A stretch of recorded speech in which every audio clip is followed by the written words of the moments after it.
Capítulo 4. Diário de Jonathan Harker, a continuação. Acordei na minha própria cama. Se não sonhei, o conde deve ter me trazido para aqui. Havia algumas pequenas provas de que eu sonhara.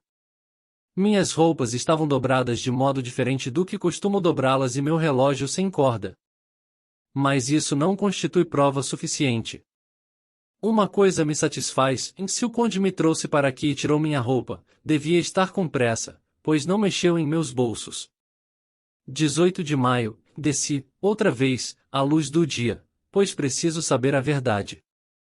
Quando cheguei à porta no alto da estrada, encontrei-a fechada pelo lado de dentro. Receio que não tenha sido sonho. 19 de maio, estou em maus lençóis, sem dúvida. Ontem à noite, o conde me pediu, com bons modos, para escrever 3 cartas, uma dizendo que meu trabalho aqui já está quase pronto, e que vou regressar dentro de poucos dias, outra dizendo que vou partir no dia seguinte ao da carta, pela manhã, e a terceira dizendo que saí do castelo e cheguei a Bistritz. Na situação atual, seria loucura rebelar-me abertamente contra o conde, quando me encontro em seu poder. Minha única esperança é ganhar tempo, esperando uma oportunidade que possa surgir. Assim, fingi concordar e perguntei ao conde que datas deveria pôr nas cartas. Ele refletiu um minuto, depois disse: a primeira deve ser de 12 de junho, a segunda de 19 e a terceira de 29 de junho. Deus que me ajude! 28 de maio, há uma possibilidade de fuga ou, pelo menos, de mandar notícias para a Inglaterra. Um bando de ciganos está acampado no pátio do castelo. Vou escrever algumas cartas e tentar fazer com que os ciganos as punham no correio. Já falei com eles através da janela do meu quarto, para travar conhecimento. Eles tiraram os chapéus, cumprimentaram-me e fizeram muitos sinais, que, contudo, não pude compreender, como não entendi o que diziam. E escrevi as cartas.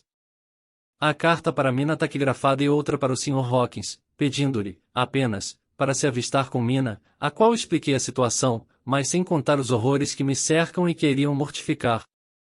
Se as cartas não seguirem, o conde também não saberá meu segredo ou a extensão de meu conhecimento. Atirei as cartas pela janela, junto com uma moeda de ouro, e fiz sinais, indicando que queria que as pusessem no correio.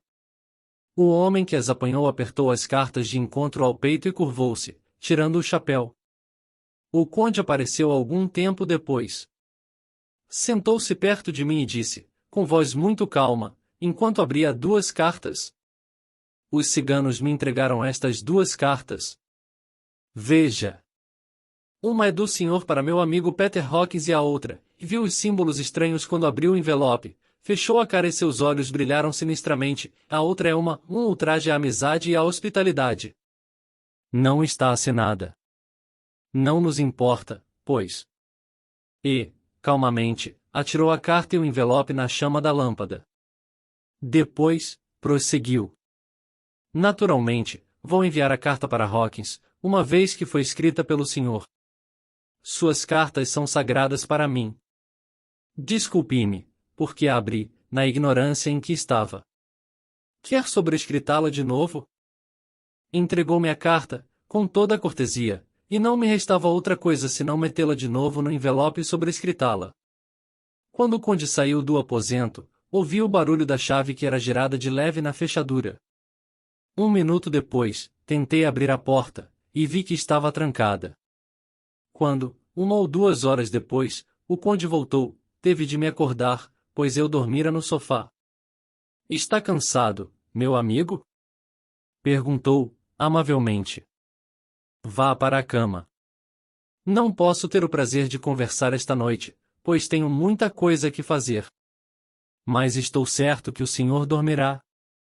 Fui para o meu quarto, meti-me na cama e, por mais estranho que pareça, dormi sem sonhar.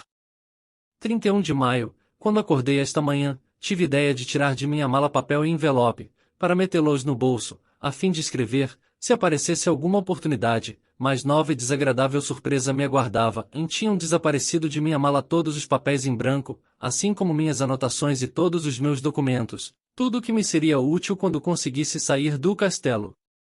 Também o terno com que eu viajara tinha desaparecido, assim como meu sobretudo.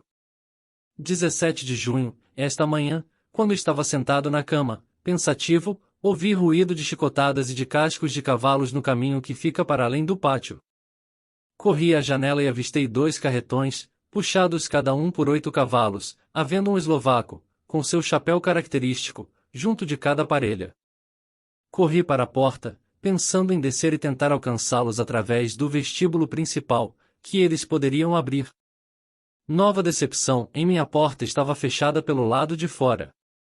Corri à janela e gritei. Os homens olharam-me estupidamente, não atenderam ao chamado. 24 de junho, antes do amanhecer, na noite passada, o conde deixou-me bem cedo e trancou-me em meu próprio quarto. Pouco depois, corri para a escada e olhei pela janela que dá para o sul. Estava ali há que meia hora, quando vi alguma coisa saindo da janela do quarto do conde. Recuei e vi-o sair. Senti um choque, ao ver que vestira o terno com que eu viajara para o castelo e levava nas costas o horrível saco que eu vira no aposento das mulheres. Não podia haver dúvida sobre sua intenção, e queria que os habitantes da região atribuíssem a mim o que ia fazer. Resolvi aguardar sua volta e deixei-me ficar longo tempo à janela. Depois, comecei a notar que havia pequenas manchas flutuando ao luar. Olhando-as, senti uma espécie de torpor, uma certa calma. Recostei-me. De repente, porém, ouvi uivos de cães, no vale, e as manchas que pareciam de poeira começaram a assumir novas formas, enquanto dançavam ao luar. Pareciam fantasmas. Fugi, horrorizado, e refugiei-me em meu quarto, onde me senti mais seguro. Umas 2 horas depois, ouvi um ruído no quarto do conde, como de um choro, prontamente abafado. Sentei-me na cama, desesperado, depois de ter tentado, em vão, abrir a porta. Enquanto estava sentado, ouvi no pátio gritos agoniados de mulher. Corri à janela. Havia, de fato, uma mulher desgrenhada, de braços estendidos, no portão. Ao me ver na janela, gritou-me, ameaçadora: Monstro, dê-me meu filho! E, caindo de joelhos, repetiu as mesmas palavras, de um modo que me cortou o coração. Do alto, provavelmente da torre, veio a voz do conde, num sussurro duro, metálico. Seu apelo pareceu ser atendido até muito longe pelo uivo dos lobos. Não se passaram muitos minutos e uma matilha deles apareceu e se lançou sobre a pobre mulher, que foi devorada em poucos instantes. Que farei? Como escapar desta tortura? 25 de junho, pela manhã, e ainda não vi o conde à luz do dia. Será que ele dorme enquanto os outros estão despertos, para poder estar acordado quando os outros dormem? Se pudesse entrar em seu quarto. Mas a porta está sempre fechada, não há meio. Sim, há um meio, se eu me atrevesse. Por que não o imitaria e chegaria à sua janela como ele próprio faz? As probabilidades são mínimas, mas minha situação ainda é mais desesperadora. Vou arriscar. Deus me ajude. Adeus, Mina, se eu falhar. Adeus, meu amigo e segundo pai. Adeus, Mina. Mesmo dia, mais tarde, Deus me ajudou e voltei são e salvo a este quarto. Aventurei-me enquanto ainda estava sob o impulso da coragem. Dirigi-me à janela que dá para o sul, tirei os sapatos e aventurei-me no caminho perigoso. Durante o trajeto não olhei para baixo. Conhecia bem a direção e a distância da janela do quarto do conde e segui para lá o melhor que pude, valendo-me de todas as oportunidades. Não senti tonteira, creio que estava muito excitado, e o tempo pareceu-me ridiculamente reduzido até que me vi de pé no peitoril da janela procurando abri-la. Quando consegui, olhei em torno, procurando o conde, mas, com surpresa e alegria, fiz uma descoberta. O quarto estava vazio. Os móveis eram semelhantes aos dos aposentos que davam para o sul e estavam cobertos de pó. Procurei a chave, mas não a achei. A única coisa que encontrei foi um monte de moedas de ouro, de diversos países e cobertas de poeiras, como se estivessem ali há muito tempo.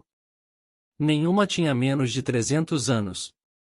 A um canto do quarto, havia uma pesada porta. Abri-a e vi um corredor, que dava para uma escada em caracol, pela qual desci.